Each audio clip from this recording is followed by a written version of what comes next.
प्यारे बच्चों, आपको मालूम है कि मैटर जो है वो एटम से मिलकर बना है? मालूम होगा। और आपको ये भी मालूम है कि मैटर के अंदर सिर्फ 3 पार्टिकल्स होते हैं, इलेक्ट्रॉन, प्रोटॉन एंड न्यूट्रॉन। लेकिन आपको ये मालूम है कि उस मैटर के अंदर 3 पार्टिकल्स नहीं है, बल्कि बहुत सारे पार्टिकल्स हैं। बच्चों, आपको मालूम है कि इलेक्ट्रॉन आपका फंडामेंटल पार्टिकल है, लेकिन प्रोटॉन और न्यूट्रॉन आपके फंडामेंटल पार्टिकल्स नहीं है। बच्चों, आपको मालूम है कि ये जितनी भी कायनात है, ये जो जुड़ी हुई है, ये हमारे पास 4 किस्म की फोर्सेस से मिलकर जुड़ी हुई है। जिसमें सबसे पहले हमारे पास आ जाती है ग्रेविटेशनल फोर्स। उस फोर्स से ज्यादा हमारे पास जो है वो है वीक न्यूक्लियर फोर्स, और उससे भी ज्यादा जो ताकतवर है वो हमारे पास इलेक्ट्रोमैग्नेटिक फोर्स है, और उससे भी ज्यादा जो है बच्चों वो हमारे पास है स्ट्रॉन्ग न्यूक्लियर फोर्स। बच्चों, क्या आपको मालूम है कि पार्टिकल फिजिक्स के अंदर अभी तक भी ग्रेविटी को सही तरीके से डिफाइन नहीं किया गया, या ग्रेविटेशनल फोर्स को अभी भी हमारे लिए एक मुअम्मा बना हुआ है जो अभी तक हल नहीं हुआ। आज इन तमाम सवालों के जो जवाबात हैं बच्चों, वो आपको एक वीडियो से मिलने वाले हैं, तो आप मेरी ये वीडियो ज़रूर देखिए और आपको बहुत सारी आपकी जो प्रॉब्लम्स हैं वो सॉल्व हो जाएंगी। बिस्मिल्लाहिर्रहमानिर्रहीम। अस्सलाम वालेकुम डियर स्टूडेंट्स, क्या हाल है आप सबके? उम्मीद है आप सब खैरियत से होंगे, और आज एक फिर से नए और एक अहम टॉपिक के साथ मैं आपकी खिदमत में हाजिर हूँ। बच्चों, सेकेंड ईयर क्लास का जो लास्ट यूनिट है हमारे पास, यूनिट 28 पार्टिकल फिजिक्स, तो उसमें बच्चे पार्टिकल्स या एलिमेंट्री पार्टिकल्स के बारे में थोड़ा सा कंफ्यूज होते हैं। और ज़्यादातर ऐसा होता है कि ये यूनिट पढ़ा ही तब जाता है जब हमारे एग्जाम्स नज़दीक होते हैं। तो फिर मुझे लगा कि इसके ऊपर एक वीडियो ज़रूर बनानी चाहिए, और वैसे भी आज संडे था, मई का फर्स्ट संडे था, तो मैं फ्री था बिल्कुल। तो मैंने कहा कि नहीं, इस पर वीडियो बना के रखनी चाहिए, ताकि अगर आपके कॉलेजेस के अंदर ये यूनिट पर नहीं पहुंच सके या ये टॉपिक आपको नहीं पढ़ाया जा सके, तो आप ये टॉपिक यहाँ से कवर कर लें। बच्चों, इसमें जो हम लोग पढ़ने जा रहे हैं सबसे पहले वो है standard model of the particle physics, या standard models of the elementary particles. तो हम लोग एलिमेंट्री पार्टिकल्स के बारे में पढ़ेंगे, और वीडियो शुरू करते हैं। और अगर आप मेरे चैनल पर नए हैं तो ज़रूर मेरे चैनल फिजिक्स की दुनिया विद राहिल कमर को सब्सक्राइब कीजिएगा, और बेल आइकन को भी हिट कर दीजिएगा, ताकि मेरी नई आने वाली नोटिफिकेशंस बआसानी आप तक पहुंच सकें। बच्चों, शुरू में हमारे पास क्या था कि एक सबसे पहले तो अगर हम देखें कि कुछ नज़रियात ऐसे थे जिसमें यह कहा गया था कि जो मैटर है वो जनाब एटम से मिलकर बना है।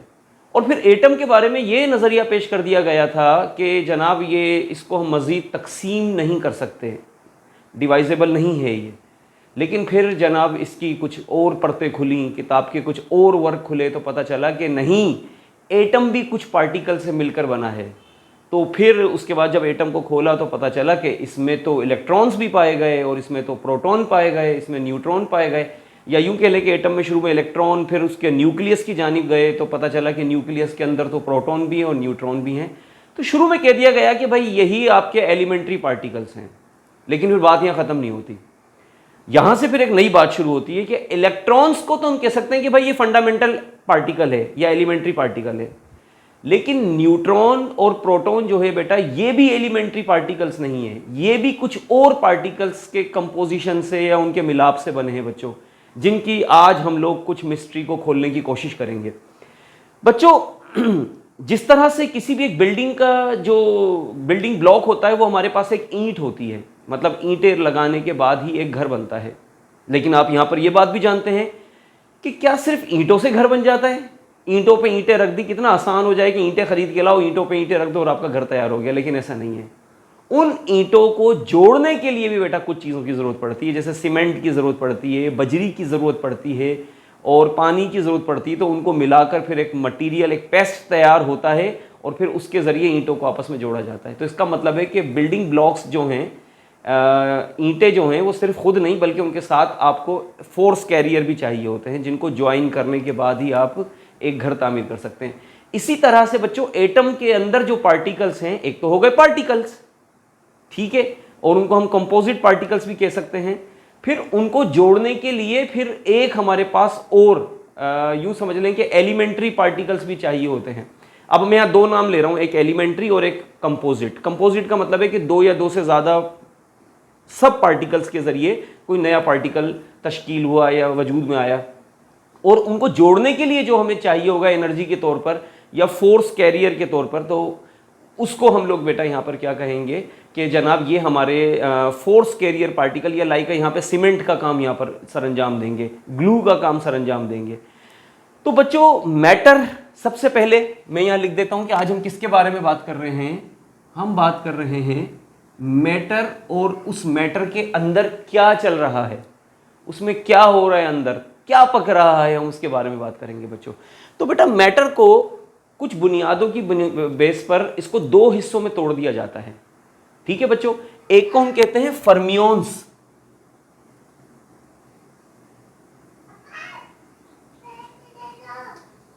और दूसरे को बच्चों हम लोग कहते हैं बोसोन।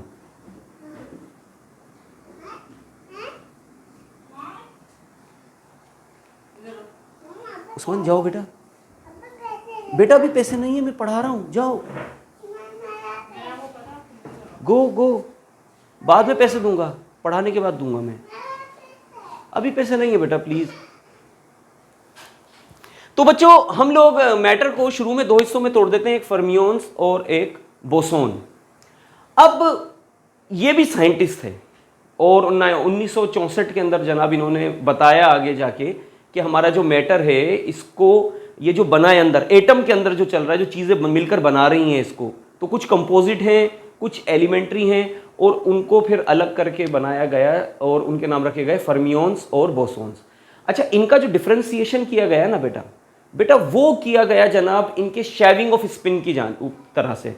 मतलब आपका जो फर्मियोन्स का जो शेविंग स्पिन है वो रखा गया एक ओड नंबर, जिसको हम लोग कह सकते हैं 1/2 या फिर जनाब हम लोग 3/2, इस तरह ओड के अंदर इंटीजर हमारे पास रखा। और बोसोन्स को जो डिफरेंशिएट किया गया फर्मियोन से, तो वो इसके शेविंग स्पिन की वजह से किया गया सबसे पहले तो, और उसका नाम रखा गया जनाब, जिसे कि हमारे पास 0 हो सकता है, 1 हो सकता है, 2 हो सकता है, ये इनका शेविंग स्पिन हो गया। अब साइंटिस्ट ने जो बताया, जो बात शुरू की सबसे पहले, वो शुरू की 4 फोर्सेस से। उन्होंने कहा कि 4 फोर्सेस हैं जिनकी बुनियाद पर ये सारे के सारे आपस में मिले हुए हैं बच्चों, जिसमें सबसे पहले हमारे पास नंबर 1 पर जो फोर्स आ जाती है बेटा, ग्रेविटेशनल फोर्स। ठीक है, दूसरे नंबर पर हमारे पास है वीक न्यूक्लियर फोर्स। तीसरे हमारे नंबर पर हमारे पास है इलेक्ट्रोमैग्नेटिक फोर्स और लास्ट हमारे पास है स्ट्रॉन्ग न्यूक्लियर फोर्स। में इन 4 फोर्सेस की बुनियाद पर ही हम इसे डिफरेंशिएट करेंगे। अच्छा, एक बात और है कि बेटा जो ये standard model of the elementary particles है, इसमें ग्रेविटेशनल फोर्स को एक्सप्लेन नहीं किया गया। मतलब कि यूं समझ लें कि ये जो ग्रेविटोन या ग्रेविटी जो है उसको अभी तक भी एक्सप्लेन नहीं किया गया। साइंटिस्ट का कहना है कि इसके अंदर 100 से ज्यादा पार्टिकल है, लेकिन अभी जिन पर वो ज्यादा कारबंद हैं, ज्यादा उस पर मतलब कि कंफर्म है, वो कहते हैं कि 18 पार्टिकल्स हैं। और लास्ट पार्टिकल को नाउजुबिल्ला वो लोग गॉड पार्टिकल कहते हैं, और वो कहते हैं हम उस तक पहुंच गए तो हम पता नहीं हम कहाँ कहाँ पहुंच जाएंगे। लेकिन बहरहाल साइंस भी एक लिमिटेशंस में है, और क्या कहते हैं मिस्ट्री बहुत ज़्यादा है इस कायनात के अंदर। 5% जो है ना बेटा 100% में से, वो सिर्फ हम लोग मैटर है जिसको हम लोग स्टडी कर रहे हैं, मैटर या एनर्जी को। 95% जिसको हम लोग डार्क मैटर और फिर उससे भी ज़्यादा डार्क एनर्जी कहते हैं बेटा, वो अभी तक भी डिफाइन नहीं हुआ है, और वो मेरे ख्याल से डिफाइन होना बहुत ज़्यादा कदरे मुश्किल है। लेकिन देखते हैं आगे चलकर क्या होता है। तो स्टार्ट लेते हैं बच्चों। मैं जब ग्रेविटेशनल फोर्स का जिक्र करूंगा तो मैं GF कर दूंगा, और जब मैं वीक न्यूक्लियर फोर्स की बात करूंगा तो WNF कर दूंगा, ताकि आपको याद रहे कि सर राहिल किसकी बात कर रहे हैं। और जब इलेक्ट्रोमैग्नेटिक फोर्स की बात करूंगा तो मैं EM कर दूंगा, EMF कर दूंगा। जबकि मैं स्ट्रॉन्ग न्यूक्लियर फोर्स की बात करूंगा तो मैं SN और F का जिक्र कर दूंगा बच्चों, ताकि आपको याद रहे। अब दोबारा से अपने टॉपिक की जानिब आते हैं। मैटर को अभी तक हमने उसके शेविंग स्पिन की वजह से 2 हिस्सों में डिस्ट्रीब्यूट कर दिया, एक फर्मियोन्स और दूसरा बोसोन्स। अब हम आते हैं बेटा फर्मियोन्स की जानिब। बच्चों फर्मियोन्स में एक था वीक न्यूक्लियर फोर्स की बुनियाद, और एक था strong nuclear force. Weak nuclear force की बुनियाद पर जो हमारे पास बेटा यहां पर आता है उसको हम कहते हैं लेप्टॉन्स। और स्ट्रॉन्ग की बुनियाद पर जो आता है, या कंपोजिट की बुनियाद पर जो आता है बेटा, वो है जनाब हमारे पास, उसका नाम रखा गया क्वार्क्स। फिर कहा गया कि हाँ, क्वार्क्स फंडामेंटल एलिमेंट्री पार्टिकल है, या क्वार्क एक एलिमेंट्री पार्टिकल है। फिर आगे गए, दोबारा आगे जाके क्या पता चलता है वो भी देखते हैं बच्चों हम। लेकिन अभी तक इसी चीज पर कारबंद है कि प्रोटॉन और न्यूट्रॉन फंडामेंटल नहीं है, बल्कि क्वार्क फंडामेंटल है। अब इस मिस्ट्री को और सुलझाने की कोशिश करते हैं। सबसे पहले बेटा मैं लेप्टॉन्स की जानिब आ जाता हूं। बेटा यहां पर हमारे पास 3 जनरेशन्स हैं, ठीक है। एक हमारे पास है जनरेशन 1, जिसमें हमने हल्के इलेक्ट्रॉन्स। फिर हमारे पास जनरेशन 2 जिसमें भारी इलेक्ट्रॉन्स, और फिर हमारे पास तीसरी जनरेशन जिसमें आ जाते हैं और भारी इलेक्ट्रॉन्स। तो जनाब जनरेशन 1 में तो हमारे पास आ जाता है एक इलेक्ट्रॉन, जो कि एक नेगेटिवली चार्ज पार्टिकल है बेटा, और इलेक्ट्रॉन के साथ बेटा कुछ चार्जलेस एनर्जी भी निकलती है, जिसको हम लोग इलेक्ट्रॉन न्यूट्रिनो कहते हैं बेटा। ये भी इसी का हिस्सा है, इलेक्ट्रॉन न्यूट्रिनो। दूसरे नंबर पर आ जाता है बेटा नियोन कह लो आप इसको, और ये भी एक इलेक्ट्रॉन है, लेकिन इस इलेक्ट्रॉन से ज्यादा भारी है। मैं थोड़ा सा ये ग्रेटर देन का साइन बना देता हूं। इसके साथ भी क्या होगा बेटा, इसके साथ भी होगा म्यूऑन न्यूट्रिनो। अब आपको समझ में आ जाएगा सर ने न्यूट्रिनो लिखा है ये। और तीसरे नंबर पर होता है टॉ, या जिसको हम टॉ ऑन भी कह सकते हैं बेटा। और इसके साथ भी क्या होता है बेटा, इसके साथ भी न्यूट्रिनो निकलता है। इसको हम इलेक्ट्रॉन को ई से शो कर देते हैं, म्यूऑन को म्यू से शो कर देते हैं, और टॉ को टॉर्क वाले टॉ से शो कर सकते हैं। ये हमारा जनाब हो गया क्या, लेप्टॉन्स। अच्छा, अब इसमें मैं आपको कुछ और बात भी बताता जाऊं बच्चों। वो ये कि ये आपस में जो ज्वाइन है ना, ये वीक न्यूक्लियर फोर्स के जरिए ज्वाइन है। और यूं भी समझ लो कि इलेक्ट्रॉन्स जो हैं वो इलेक्ट्रोमैग्नेटिक फोर्स के जरिए भी ज्वाइन है, क्योंकि इलेक्ट्रॉन और प्रोटॉन का आपस में जो कॉम्बिनेशन या जिनको जो ज्वाइन किया जाता है, तो वो इलेक्ट्रोमैग्नेटिक फोर्स के जरिए ज्वाइन किया जाता है। और दूसरा इसमें वीक न्यूक्लियर फोर्स भी शामिल हो जाती है बच्चों। और लेप्टॉन्स के बारे में सवाल आ जाता है कि इसके फ्लेवर्स कितने हैं, तो बेटा इसके 6 फ्लेवर्स हैं। कितने फ्लेवर्स हैं बच्चों इसके, 6 फ्लेवर्स हैं। सर कैसे, थोड़ा बताएं बेटा। 1 2 3 4 5 6 हल्का इलेक्ट्रॉन, भारी इलेक्ट्रॉन, उससे भारी इलेक्ट्रॉन, उसके साथ न्यूट्रिनो, उसके साथ न्यूट्रिनो, और उसके साथ न्यूट्रिनो जो खारिज होता है एनर्जी की सूरत में। तो जनाब ये भी फिर हल्का, भारी और उससे भारी इस तरह से हो जाता है। ये हमारे पास जनाब लेप्टॉन्स है। अब हम चलते हैं बेटा क्वार्क्स की जानिब। और क्वार्क्स में भी हमारे पास 3 जनरेशन्स होती हैं। और इन 3 जनरेशन्स के अंदर हमारे पास क्या होता है कि क्वार्क्स 2 हिस्सों में होते हैं। एक को हम अच्छा, शुरू में जो बात की गई वो सिर्फ अप एंड डाउन पे खत्म कर दी गई। सबसे पहले मैं जनरेशन 1 लिख देता हूं। जनरेशन 1 में हमारे पास आ जाता है अप क्वार्क, जिसका हमारे पास चार्ज जो होता है बच्चों वो कितना हो सकता है, +2/3 इलेक्ट्रॉन, ठीक है। और दूसरा हमारे पास आ जाता है जनाब डाउन क्वार्क, जिसका होता है -1/3 टाइम्स ऑफ इलेक्ट्रॉन चार्ज। ये इसका चार्ज है। अच्छा, कभी कभार आता है कि सर क्वार्क्स के कितने फ्लेवर्स हैं, तो बेटा याद रखना इसके भी 6 फ्लेवर्स हैं। क्वार्क्स के भी कितने फ्लेवर्स हैं, 6 फ्लेवर्स हैं। जनरेशन 1 में है अप क्वार्क, डाउन क्वार्क यानी हल्के। यहां पर रोक दिया गया था चीज को, कहा कि भाई ये है बस एलिमेंट्री। अगर फर्ज करें कि आगे जाके चार्म और हमारे पास क्या कहते हैं स्ट्रेंज नहीं आते, या अगर उसका जिक्र अभी हुआ नहीं है सही तरीके से, तो बात को सिर्फ यहीं खत्म कर दिया जाता है कि अप एंड डाउन होता है जनाब। लेकिन जनरेशन 2 की तरफ भी गामजन है। जनरेशन 2 में हमारे पास आ जाता है बेटा चार्म और स्ट्रेंज, ये क्वार्क्स हैं। इनसे मिलकर प्रोटॉन्स बनते हैं, न्यूट्रॉन्स बनते हैं। कैसे, वो मैं भी आपको करके दिखाऊंगा। और जनरेशन 3 जो है जनाब हमारे पास, उसमें हमारे पास आ जाता है टॉप और बॉटम। इन पर अभी बात है। अच्छा, ये जो आपस में ज्वाइन है, ये स्ट्रॉन्ग न्यूक्लियर फोर्स के जरिए ज्वाइन है। और इनमें जो फोर्स कैरियर का जो काम करते हैं ना बेटा, वो हमारे बोसॉन्स वाले करते हैं जनाब। अभी वो आएंगे, यहाँ पे ग्लूऑन है, फोटोन है, उनकी लेन देन की वजह से ये आपस में टाइटली पैक्ड है। ठीक है बच्चों, वैसे तो ये खुद तो क्या कहते हैं, कंपोजिट पार्टिकल्स हैं, ये सब कंपोजिट है, लेकिन बोसॉन जो है ना बेटा, वो हमारा कंपोजिट नहीं है, बल्कि वो हमारा एलिमेंट्री है। मतलब वो उसका काम है जोड़ना। जैसे ये यहाँ पे सीमेंट का काम करेगा और यहाँ पर ये बिल्डिंग ब्लॉक्स या ईंटों का काम करेंगे। तो बेटा जब हम क्वार्क्स को ज्वाइन करते हैं तो हमारे पास क्वार्क्स का जो सारा काम होता है वो न्यूक्लियस में होता है, प्रोटॉन और न्यूट्रॉन के कॉम्बिनेशन में, जिसको हम लोग हैड्रॉन्स भी कह सकते हैं बेटा। इसको हम हैड्रॉन्स भी कह सकते हैं। फिर हैड्रॉन्स भी जो हैं जो बेटा, हम इसको दो हिस्सों में तोड़ सकते हैं। एक बैरियॉन्स होते हैं और एक होते हैं मीजॉन।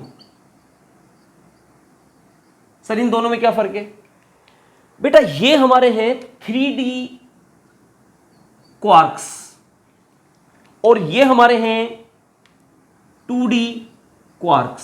सर थोड़ा और डिफाइन करेंगे, ये क्या है हमें बताएं बेटा। जनाब आपने बनाना है एक प्रोटॉन और वो क्वार्क से मिलकर बना है, तो आपको पता है बेटा क्वार्क्स मिलेंगे तो प्रोटॉन बनेगा, और प्रोटॉन पे कौन सा चार्ज होता है? पॉजिटिव चार्ज होता है। तो पॉजिटिव चार्ज बनाने के लिए जरा आप आए इधर पर। अब चार क्वार्क, टॉप क्वार्क को हम कहते हैं +2/3, जबकि डाउन क्वार्क, स्ट्रेंज और बॉटम क्वार्क जो है उसको हम कहते हैं -3। अब मैंने बनाना है प्रोटॉन। क्या बनाना है? मैंने बनाना है प्रोटॉन। तो आप खुद बताएं कि प्लस का 1 कैसे आएगा। तो बेटा इसका मतलब है कि 2 ये लेंगे हम और 1 हम ये लेंगे, क्योंकि 3D है तो इस तरह लेना पड़ेगा। तो 2 लेंगे हम अप और 1 हम लेंगे डाउन, यानी कि 2/3 और माइनस का 1/3। अगर हम इसका एलसीएम लेते हैं तो बेटा डिनोमिनेटर सेम है, तो ये हो जाएगा 2 + 2 - 1, यानी 4 में से 1 गया, तो ये बचा 3/3 और 3 से 3 कटा तो ये बचा 1। और बेटा 1 ये हमें क्या देगा? एक प्रोटॉन देगा बेटा। यानी 2 अप और 1 डाउन मिलकर क्या बनता है? प्रोटॉन। मैं यहाँ लिख देता हूँ बेटा, 2 अप और 1 डाउन मिलकर बना प्रोटॉन। अब इसी तरह से सर अगर न्यूट्रॉन बनाना हो तो बेटा आप उसको न्यूट्रल करेंगे, ना तो पॉजिटिव चार्ज होगा ना नेगेटिव, उस पर 0 आना चाहिए। 0 तो चार्जलेस होता है। तो फिर हम क्या करेंगे कि 2 डाउन लेंगे, 2 डाउन लेंगे, मैं यहां कर देता हूं न्यूट्रल, यानी कि 2 डाउन और 1 अप। अब ये होगा माइनस का 1/3, माइनस का 1/3 और प्लस का 2/3। अगर हम इसका एलसीएम लें बेटा तो ये आएगा -1 प्लस का 2, -1 माइनस का 2 प्लस का 2 आपस में कैंसिल, बचा 0, 0/3 बराबर होता है 0 के। और ये हमारे पास क्या बनेगा? न्यूट्रॉन बन जाएगा बच्चों। तो इसलिए हम इसको कहते हैं 3D, और इसको हम लोग बोलते हैं बैरियॉन्स, और ये हाइड्रॉन से निकला। अच्छा, हाइड्रॉन किसको कहा जाता है? जो भी कुछ न्यूक्लियस के अंदर चल रहा है वो हमारे पास क्या है बच्चों? वो हमारे पास हाइड्रॉन है। सर अब 2D क्या है, थोड़ा आप इस पर बात करें बेटा। 2D में क्या होता है? आपका क्वार्क और आपका एंटी क्वार्क जो है ना, वो जनाब आपस में ज्वाइन होते हैं, और ज्वाइन होने के बाद वो 2D बनाते हैं बेटा। Let me check my mobile camera, हो सक बंद नहीं हो जाए क्योंकि बाजूकत बंद हो जाता है, तो मुझे 1 मिनट में चेक कर लेता हूँ। जी वीडियो चल रही है, गुड। तो जनाब मीजॉन्स जो हैं ये हमारे पास क्वार्क्स और एंटी क्वार्क्स के कॉम्बिनेशन से मिलते हैं, 2 से सिर्फ, एक अप और एक डाउन, एक अप और एक डाउन, इस तरह मिलकर हमारे पास मीजॉन्स बनते हैं। सर ये थोड़ा हमें बताएं, मैं समझ में नहीं आ रही बात। अच्छा देखो मेरी बात सुनो, आपको पता है ना बेटा अल्फा डी के होता है, बीटा डी के होता है। यानी कि हमारे पास क्या होता है कि बीटा डी के आपने पढ़ा होगा कि हम लोग रेडियो एक्टिविटी का अमल होता है, जिसमें क्या होता है न्यूट्रॉन का प्रोटॉन में कन्वर्ट हो जाना या प्रोटॉन का न्यूट्रॉन में कन्वर्ट हो जाना। तो उस सूरत में क्या होता है कि या तो बीटा पॉजिटिव निकलता है या फिर बीटा नेगेटिव निकलता है। अब अप से मुराद है यहाँ प्रोटॉन या पॉजिटिव वाला, और डाउन से मुराद है नेगेटिव वाला। अगर अप कन्वर्ट हो रहा है डाउन में तो हमारे पास पॉजिटिव बीटा निकलेगा, ठीक है बच्चों। और अगर हमारा डाउन अप में कन्वर्ट हो रहा है, यानी यूं समझ लो कि न्यूट्रॉन प्रोटॉन में कन्वर्ट हो रहा है, तो फिर हमारा क्या निकलेगा? नेगेटिव बीटा निकलेगा। तो ये जो पॉजिटिव और नेगेटिव बीटा जो इमिट होते हैं ना बच्चों, वो हमारे जनाब मीजॉन्स या 2D क्वार्क्स की वजह से होते हैं। तो बेटा ये हमारा क्वार्क हो गया। हमने मैटर्स में अभी सिर्फ हम कहां पे, फर्मियोन्स पे खड़े हैं। फर्मियोन्स से हम लोग आए जनाब लेप्टॉन्स और क्वार्क्स पे। ये फर्मियोन्स में दोनों आ जाते हैं। सर इनको फर्मियोन्स में क्यों रखा गया है? क्योंकि इनका शेविंग स्पिन जो है 1/2 और 3/2 होता है। ये वीक न्यूक्लियर फोर्सेस पे होते हैं, वो स्ट्रॉन्ग न्यूक्लियर फोर्सेस पे होते हैं। कॉमन चीज क्या है, दोनों के जो फ्लेवर्स हैं वो 6-6 हैं। ठीक है बच्चों। फिर इसमें हमारे पास हल्के इलेक्ट्रॉन, भारी इलेक्ट्रॉन, उससे भारी इलेक्ट्रॉन, ये फंडामेंटल है। जबकि यहां पर क्वार्क्स फंडामेंटल के तौर पे पहले कहा गया up quark and down quark, फिर इसमें इनको भी शामिल कर दिया गया, फिर और भारी कर दिया गया टॉप एंड बॉटम, लेकिन ज्यादातर काम इन्हीं के ऊपर हो रहा है अभी तक भी। फिर जनाब ये क्वार्क्स कहां है सारा, ये इस न्यूक्लियस के अंदर है, तो न्यूक्लियस में होने की वजह से हम इसको हेड्रॉन्स कह सकते हैं। फिर अगर 3D अमल में हो रहा है, 3 कलर्स में हो रहा है, जिसको हम बुनियादी कलर्स कह सकते हैं, येलो, ग्रीन और रेड। ठीक है बच्चों। तो ये तीनों मिलकर न्यूट्रल एक व्हाइट कलर बनाते हैं, मतलब अपने आप को न्यूट्रल करने की कोशिश करते हैं। तो ये हमारे पास बैरियॉन्स कहलाते हैं। और अगर हमारे पास ये 2D टाइप का हो, जिसमें हमारे पास बीटा डी के हो रहा हो, तो उसको हम मीजोन्स कहते हैं बच्चों। अब आ जाते हैं बेटा हम बोसोन्स की जानिब। बेटा ये हमारे पास फोर्स कैरियर हैं। ये क्या है हमारे पास? फोर्स कैरियर्स हैं या फोर्स कैरिंग है। ये जनाब क्या काम करते हैं? ये सीमेंट का काम करते हैं। ये ज्वाइंट करते हैं इन पार्टिकल्स को आपस में, जो जोड़े हुए हैं ना, वो इन्होंने जोड़ा हुआ है बोसोन्स ने। अब बोसोन्स जो है दर हकीकत, इसके बारे में भी कहा जाता है कि भाई ये कंपोजिट भी होते हैं और एलिमेंट्री। जब कंपोजिट का जिक्र आएगा तो बोसोन समझ लो किन की बात कर रहा है? क्वार्क्स की बात कर रहा है कि भाई मैं इनको जोड़ रहा हूं। और जब वो एलिमेंट्री की बात आता है तो वो कहता है कि मैं माल प्रोवाइड कर रहा हूं इनको जोड़ने के लिए, जिसमें हमारे पास सबसे पहले चिपकने के लिए ग्लू आ जाता है, तो इसको बोलते हैं ग्लूऑन। ग्लूऑन का काम भी क्या है बच्चों? ये बड़ी स्ट्रॉन्ग न्यूक्लियर फोर्स होती है। अब देखो हमने कौन कौन सी फोर्स का जिक्र कर लिया। हमने जनाब वीक न्यूक्लियर फोर्स यहां पर पाई जाती है, और हमारी इलेक्ट्रोमैग्नेटिक फोर्स भी इनको और इनको आपस में मिलाने के लिए काम आती है। जबकि हमारी स्ट्रॉन्ग न्यूक्लियर फोर्स जो है बेटा क्वार्क्स को ज्वाइन करने में आती है, और यहां पर भी स्ट्रॉन्ग न्यूक्लियर फोर्स ही होती है। ये सारे वेक्टर्स फॉर्म में आ जाते हैं, समझ लो कि फोर्स का काम करते हैं, क्योंकि इसलिए इनको हम वेक्टर फॉर्म भी कह सकते हैं। ग्लूऑन। ग्लूऑन के बाद बेटा हमारे पास आता है फोटोन। सर फोटोन का बताएं थोड़ा। बेटा फोटोन आपका सबका पढ़ा हुआ है बच्चों। देखो हमने पढ़ा था कि अगर हम 2 प्रोटॉन को आपस में जोड़ रहे हैं, जिसको हम लोग फ्यूजन का अमल कह रहे हैं या हम बाइंडिंग एनर्जी का अमल कह रहे हैं, तो उसमें क्या होता है कि प्रोटॉन आपस में जुड़ने के लिए ना पहले फ्यूज होते हैं, मतलब अपनी एक्साइटेड स्टेट से ग्राउंड स्टेट में आते हैं। जब वो एक्साइटेड स्टेट से ग्राउंड स्टेट में आते हैं तो वो ढेर सारे फोटोन्स खारिज करते हैं, एनर्जी खारिज करते हैं in the form of photons. वो फोटोन निकलता है तो वो फ्यूज होते हैं, फ्यूजन का अमल होता है, और वो आपस में जुड़ जाते हैं, और वो जब तक जुड़े रहेंगे जब तक वो एनर्जी उन्हें दोबारा ना मिल जाए। ठीक है बच्चों। तो फोटोन का काम क्या है कि कुछ को जोड़ने के लिए निकल जाता है और कुछ को तोड़ने के लिए उनमें दाखिल हो जाता है। तो ये जोड़ तोड़ के लिए जनाब फोटोन और ग्लूऑन्स ये इस्तेमाल होते हैं। इसके बाद फिर हमारे पास आ जाते हैं डब्ल्यू, नेगेटिव डब्ल्यू कर लो, negative W bosons, positive W bosons और जेड बोसोन। सर अब ये क्या है, थोड़ा इनके बारे में बताएं। बेटा नेगेटिव डब्ल्यू कब होता है? जब नेगेटिव बीटा डी के होता है, और पॉजिटिव डब्ल्यू क्या होता है? जब पॉजिटिव बीटा डी के होता है। मिसाल के तौर पे अगर आपका प्रोटॉन न्यूट्रॉन प्रोटॉन में कन्वर्ट हो रहा है तो उस सूरत में भी बेटा इनको जोड़ा जा रहा है, समझ लो। तो बेटा वहां पे आपके पास नेगेटिव डब्ल्यू बोसोन हो रहा है, जब न्यूट्रॉन प्रोटॉन में कन्वर्ट हो रहा है। और जब प्रोटॉन न्यूट्रॉन में कन्वर्ट होगा तो बेटा फिर हमारे पास पॉजिटिव बीटा डी के होता है, और इसमें भी क्या होता है, इसको हम क्या बोलते हैं? Positive boson. ये सब जोड़ने वाले फोर्स कैरियर वाले प्रोसेस चल रहे हैं। इसी तरह जेड का भी इसमें आ जाता है। इसके बाद आता है बेटा यहां पर हमारे पास हिग्स।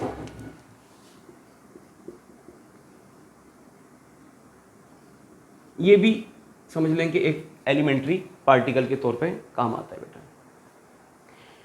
हिग्स का काम क्या होता है बेटा? ये आपको मास प्रोवाइड करता है। यूं समझ लो कि ये आपको मास जो नजर आ रहा है आपको ना किसी भी एलिमेंट्री का, वो इस हिग्स की वजह से नजर आता है। Gives the mass of the all particles, हम ये लिख सकते हैं, gives masses to all particles. और इसके बाद आता है जनाब ग्रेविटॉन। ग्रेविटॉन बेटा इसके बारे में कहा जाता है जनाब कि this is the God particle, लेकिन अभी भी इसकी कोई दरियाफ्त नहीं हुई है। ग्रेविटी के ऊपर अभी तक भी standard model of the elementary particles काम नहीं कर पाया है बच्चों। ये भी अभी भी एक मिस्ट्री है, एक राज है अजीब गरीब सा, जिसके बारे में ये बात नहीं कर सकता। डार्क मैटर और डार्क एनर्जी के बारे में भी कोई ख़ास बात नहीं की गई अभी तक बच्चों। तो बेटा पहले तो आप इसका एक स्क्रीनशॉट लें, बड़ा मजे का बोर्ड है, ये आपको बहुत काम आएगा और इस पर आप इसमें बहुत सारे एमसीक्यूज निकल सकते हैं, आपके CRQs निकल सकते हैं जनाब, कैरिकुलम रिलेटेड क्वेश्चंस जो होते हैं, एमसीक्यूज आ सकते हैं, प्री एंट्री में भी आपके काम आ सकता है बच्चों। तो इसको ज़रा थोड़ा सा आप इसको एक दफ़ा देख लें, तो फिर मैं इसके बारे में आखिर में आपको एक लब्बे लुबाब और दे देता हूँ। ठीक है बच्चों, ठीक है बेटा। जब हम मैटर खोलते हैं तो मैटर में एटम होते हैं, एटम को खोला तो इलेक्ट्रॉन प्रोटॉन, इलेक्ट्रॉन नजर आए, अंदर गए प्रोटॉन न्यूट्रॉन नजर आए। प्रोटॉन न्यूट्रॉन बेसिक या एलिमेंट्री पार्टिकल नहीं है, उनको तोड़ा तो क्वार्क्स बन गए। फिर उन क्वार्क्स में जनाब क्या क्या चीज़ें पाई गई, क्या क्या मिस्ट्री पाई गई, क्या क्या जनाब क्या कहते हैं इसमें सिमेट्रिक पाई गई, खूबसूरती पाई गई एक तख्लीक की।